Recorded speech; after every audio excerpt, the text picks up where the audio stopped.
अस्सलाम वालेकुम मेरी उम्मीद करता हूँ आप सब खैरियत से होंगे। जी फ्रेंड, तो आज हम देखेंगे कि हम अपने एलाइड बैंक यानी कि माई बिल ऐप को किस तरह यूज़ कर सकते हैं। पूरा का पूरा तरीका इंशाल्लाह आपके साथ इस वीडियो में शेयर करूँगा कि आप एलाइड बैंक ऐप को यानी कि माई बिल ऐप को किस तरह यूज़ कर सकते हैं। इसमें हम ट्रांसफ़र के तरीके सीखेंगे कि हम किस तरह ट्रांसफ़र कर सकते हैं ईज़ी पैसा पे, जेज़ कैश पे, किसी भी अकाउंट नंबर पे, आईबीएन नंबर पे हम किस तरह ट्रांसफ़र कर सकते हैं। इसके अलावा हमने बिल किस तरह पे करना है इस माई बिल ऐप के थ्रू। इसके अलावा हम ये भी देखेंगे कि हमने अपने मोबाइल के नंबर पर किस तरह पैकेज कर देना है। इसके अलावा कार्ड की सिस्टम को हम चेक करेंगे। कार्ड की सिस्टम को भी हम यहाँ पे चेक करेंगे कि हमने कार्ड को किस तरह ऑनलाइन इनेबल या डिसेबल करना है, या अगर आपका कार्ड गुम हो जाए तो हमने क्या करना है। इसके अलावा हम हिस्ट्री को चेक करेंगे कि हम किस तरह अपने माई बिल ऐप का हिस्ट्री चेक कर सकते हैं। हम कितने पैसे रिसीव कर चुके हैं, कितने पैसे हमने सेंड किए हैं। तो ये सब चीज़ें इंशाल्लाह आज की वीडियो में मैं आपके साथ शेयर कर रहा हूँ। तो हमने ऐप को हमने ओपन कर दिया है। यहाँ पे आप देख सकते हैं सबसे पहले ट्रांसफ़र का बटन है, तो मैं ट्रांसफ़र पे क्लिक कर लेता हूँ क्योंकि सबसे ज़्यादा और सबसे बड़ा ज़रूरत यही होता है किसी भी बैंक ऐप रखने का कि हम ट्रांसफ़र आसानी से कर सकें। तो हमने ट्रांसफ़र किस तरह कर देना है, ट्रांसफ़र करने के लिए यहाँ पे आपने ट्रांसफ़र पर क्लिक कर देना है फ्रेंड्स। यहाँ पे आप ट्रांसफ़र का बटन देख सकते हैं, तो आपने ट्रांसफ़र पर क्लिक कर देना है। तो ट्रांसफ़र पर क्लिक करने के बाद यहाँ पे आपके पास न्यू ट्रांसफ़र है, तो आपने न्यू ट्रांसफ़र पर क्लिक कर देना है फ्रेंड्स। यहाँ पे आप कुछ नाम देख सकते हैं जो मैंने अपने शॉर्ट लिस्ट में रखी हुई है। इसका तरीका भी आपके साथ शेयर करूँगा कि ये आप किस तरह से रख सकते हैं। यहाँ पे आपने जो नाम रख दिया तो उसका फिर आपने या डिटेल नहीं लिखने होते, अकाउंट नंबर वगैरह आपने नहीं एंटर करना होता क्योंकि ऑलरेडी आपने ऐड किया हुआ है। बस आपने सिर्फ पैसे एंटर करने होते कि कितने पैसे आपने भेजने हैं। तो यहाँ पे हम न्यू ट्रांसफ़र पर क्लिक करेंगे क्योंकि हमने अभी न्यू ट्रांसफ़र कर देना है। तो यहाँ पे आप देख सकते हैं आईबीएन, अकाउंट नंबर, राष्ट्र आईडी, ऐड पे, ऑन अकाउंट, सीएनएससी ट्रांसफ़र। आईबीएन पर अगर आपने पैसे भेजने हैं तो यहाँ पे वो वाला नंबर आपने एंटर कर देना है। वो जो स्टार्ट होता है पीके से और आगे कुछ 2-3 अंक से और होते हैं और इसके आगे फिर अकाउंट नंबर होता है। तो वो वाला जो नंबर है उसको हम आईबीएन नंबर कहते हैं। आईबीएन नंबर के थ्रू अगर आप पैसे भेजेंगे तो आपसे एक तो ये है कि टैक्स नहीं कटेगा, दूसरा बस आपने सिर्फ आईबीएन नंबर और पैसे लिखने होते हैं कि कितने पैसे आपने भेजने हैं। बाकी कुछ आपने बहुत ज़्यादा तफ़सील नहीं लिखनी होती है। इस तरीके से आप आसानी से पैसे भेज सकते हैं। ये तो हो गया आईबीएन, और जो कि इसका कोई मुश्किल तरीका नहीं है, बड़ा ज़बरदस्त आसान तरीका है। न्यू ट्रांसफ़र पर हम क्लिक करते हैं तो यहाँ पे आप देख सकते हैं अकाउंट नंबर, किसी भी बैंक पर आपने पैसे भेजने हैं, किसी भी अकाउंट पे आपने पैसे भेजने हैं या किसी पैसा जिस तरह के जो मोबाइल वॉलेट्स अकाउंट होते हैं, इसके ऊपर अगर आपने पैसे भेजने हैं तो यहाँ पे आपने एंटर करना होता है। और इसके नीचे आप देख सकते हैं अदर बैंक्स या माई बिल अकाउंट। अगर आपने एलाइड बैंक पर पैसे भेजने हैं, एलाइड बैंक अकाउंट पर आपने पैसे भेजने हैं तो आपने माई बिल को सिलेक्ट करना होता है। इसके अलावा किसी दूसरे बैंक पे, किसी पैसा जिस केस पे या किसी भी चीज़ पे आपने पैसे भेजने हैं तो आपने यहाँ पे एंटर करना होता है अदर बैंक। तो चलिए मैं अदर बैंक पे क्लिक कर लेता हूँ। यहाँ पे आप देख सकते हैं सेलेक्ट बैंक, इसके ऊपर आपने क्लिक कर देना है। यहाँ पे आपने वो बैंक यहाँ से आपने वो बैंक सेलेक्ट करना होता है जिस पर आप पैसे भेजना चाहते हैं। मिसाल के तौर पर मैं जेएस कैश पे पैसे भेजना चाहता हूँ, तो यहाँ पे आपके सामने जेएस कैश आ गया। मैंने सिर्फ जे लिख दिया तो हमारे सामने जेएस कैश आ गया यहाँ पे। अब नीचे हमने वो वाला नंबर लिखना होता है जिसके ऊपर जेएस कैश का अकाउंट हो। सही है, नीचे आपने अमाउंट लिखना होता है। मिसाल के तौर पे मैं यहाँ पे एक नंबर मैंने एंटर कर दिया। मैंने यहाँ पे अमाउंट एंटर कर दिया कि कितने पैसे मैंने भेजने हैं। नीचे आप कंटिन्यू का बटन देख सकते हैं, कंटिन्यू पर मैंने क्लिक कर दिया। यहाँ पे आपके सामने ये आ चुका है कि भाई आप किस अकाउंट पे पैसे भेज रहे हैं। ये वाला वो अकाउंट है जिसके ऊपर आप पैसे भेज रहे हैं। अगर आप जिस बंदे को पैसे भेज रहे हैं अगर यहाँ पे उसका नाम ना हो, किसी और का हो, तो फिर वो आप गौर कर ले उसके ऊपर, क्योंकि आपके अकाउंट में गलती भी हो सकती है। तो ये एक ज़बरदस्त तरीका है, यहाँ से आप नाम चेक कर सकते हैं कि भाई ये उस बंदे के अकाउंट है या नहीं। तो यहाँ से आपको पता लग जाता है। इसके अलावा हम नीचे बस यहाँ पे अपने ट्रांसफ़र पे क्लिक कर देना है। ट्रांसफ़र पर जैसे ही क्लिक करेंगे तो आपके पास यहाँ पे ये वाला बॉक्स आ जाएगा। यहाँ पे या तो आपने ओटीपी एंटर करना होता है या आपने पिन, अगर आपने पिन बना लिया हो तो फिर आपने एंटर पिन कर देना है। अगर आपका पिन नहीं बना हुआ हो तो फिर आपको ओटीपी आपके मोबाइल पे भेजी जाती है। वो ओटीपी आपने एंटर करनी होती है यहाँ पे और नीचे वेरीफाई पर क्लिक करना होता है। जैसे आप वेरीफाई के पर क्लिक करेंगे तो आपका ट्रांज़ैक्शन कंप्लीट हो जाएगा। यही तरीके से पैसा जिसके सबका यह इन सब का यही तरीका है। इसके अलावा सीएनएसी ट्रांसफ़र अगर आपने किसी के आईडी कार्ड पे पैसे भेजने हैं तो सीएनएसी ट्रांसफ़र पे आपने क्लिक कर देना है। यहाँ पे आपने उसका नाम लिखना होता है, यहाँ पे आपने उसका नाम लिखना होता है, उसका जो सीएनएसी नंबर है वो आपने एंटर करना होता है, यहाँ पे उसका मोबाइल नंबर एंटर करना होता है नीचे। यहाँ पे देख सकते हैं रिसीवर अ, यहाँ पे उसका नाम आपने एंटर करना होता है, यहाँ पे आपने उसका आईडी कार्ड नंबर, नीचे यहाँ पे उसका मोबाइल नंबर और पर्पस यानी कि किस मकसद के लिए आप पैसे भेज रहे हैं ये आपने एंटर करना होता है।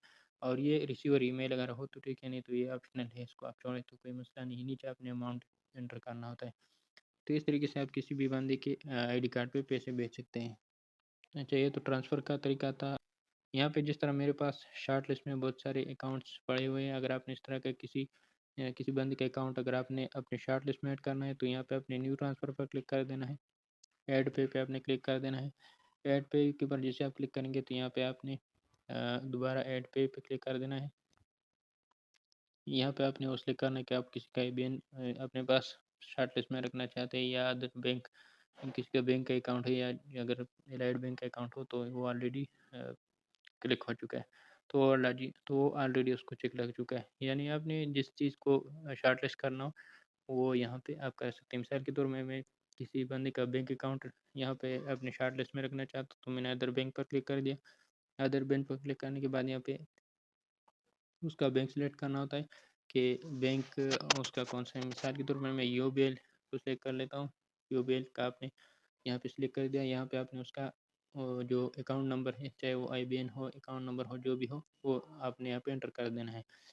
वो जब आप एंटर करेंगे तो नीचे आपने अकाउंट इन्फॉर्मेशन पर क्लिक करना होता है। अकाउंट इन्फॉर्मेशन पर जैसे आप क्लिक करेंगे तो उसके सारे डिटेल अकाउंट के उस नंबर के आ जाएंगे कि भाई ये वाला अकाउंट है जिसका आपने जिस जिस नंबर को आपने एंटर किया था इसके ऊपर ये वाले अकाउंट है। तो फिर आप नीचे कन्फर्म पर क्लिक करेंगे। मैं नया पे को किसी एक नया पे को आपके सामने एक नया पे नंबर को एंटर कर लेता हूँ। तो यहाँ पे मैं नया पे सिलेक्ट कर दिया और मैं उसका नंबर मैंने यहाँ पे दे दिया। नीचे अपने फीच अकाउंट इन्फॉर्मेशन पर क्लिक कर देना है। यहाँ पे अपने उसका नाम लिख देना है।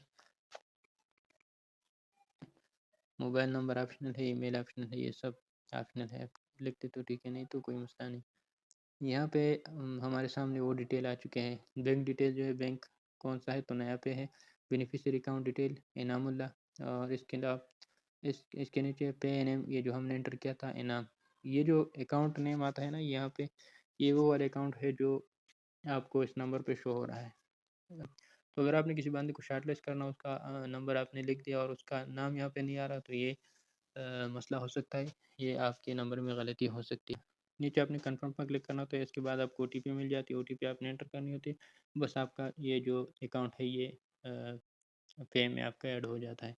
इसके अलावा हम किस तरह मोबाइल पैकेज लगा सकते हैं अपने एलाइड बैंक ऐप से, तो यहाँ पे आपने क्लिक कर देना है टॉप अप पे। और ये प्रीपेड है, ये वो वाला, ये अगर आप अपने मोबाइल पे इजी लोड करना चाहते हैं, अपने सिम पे आपने इजी लोड करना है तो यहाँ से आप सिलेक्ट कर सकते हैं। यहाँ से आप अपना इजी लोड कर सकते हैं। इजी लोड करना हो तो यहाँ से वो वाला सेलेक्ट कर लें, मोबाइल लिंक, टेलीनार या यूफोन या जो भी हो। तो इसके बाद आपने नंबर देना होता है। मिसाल के तौर पर मैंने यहाँ पे टेलीनार को सिलेक्ट कर दिया। मैं टेलीनार पे लोड कर रहा हूँ तो यहाँ पे आपने उसका नंबर दे देना है। नीचे आ जाएगा कि कितना बैलेंस आपने लोड करना है, तो बैलेंस आपने यहाँ पे एंटर करना होता है। इसके बाद आपके पैसे भेजे जाते हैं, बस आपने कंफर्म पर क्लिक करना होता है। ठीक है सर। इसके अलावा यहाँ पे आप बंडल, ये जो मोबाइल बंडल है, ये पैकेज है कि किस तरह अपने मोबाइल के ऊपर, अपने सिम के ऊपर हम पैकेज कर सकते हैं। तो मैंने मिसाल के तौर पे यहाँ पे मैं टेलीनार पर क्लिक कर लेता हूँ। किसी भी टेलीनार नंबर पे मैं एक पैकेज कर लेता हूँ। किसी टेलीनार नंबर पर मैं पैकेज कर लेता हूँ तो यहाँ पे वो सब चीज़ें सामने आ चुकी हैं।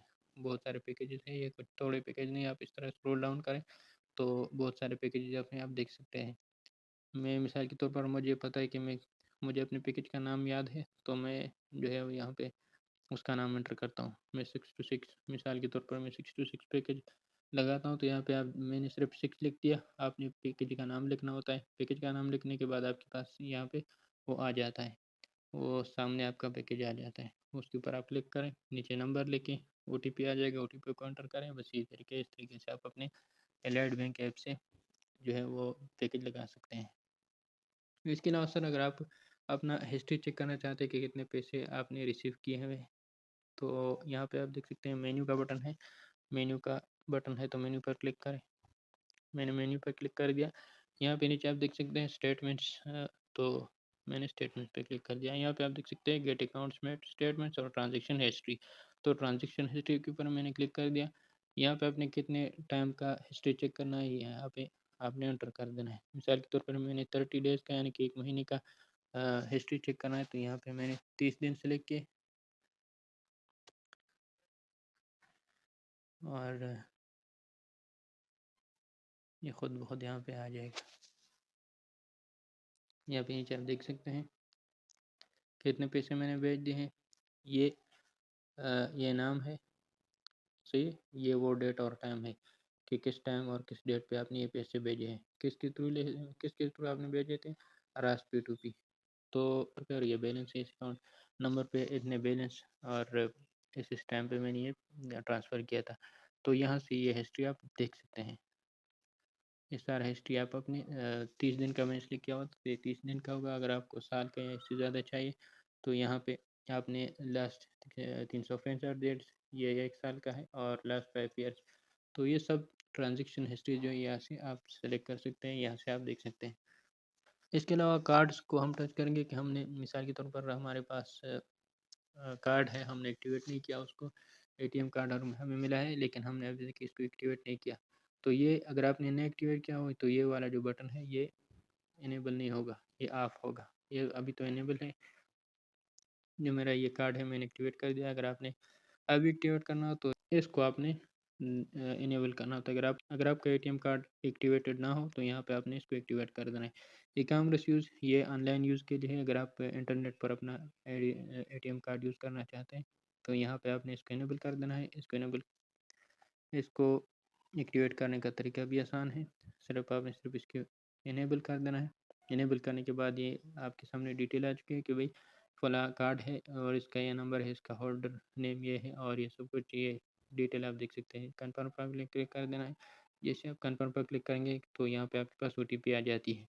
ओटीपी आपने यहाँ पे एंटर करना होता है, नीचे आपने वेरीफाई पर क्लिक कर देना है। सही है।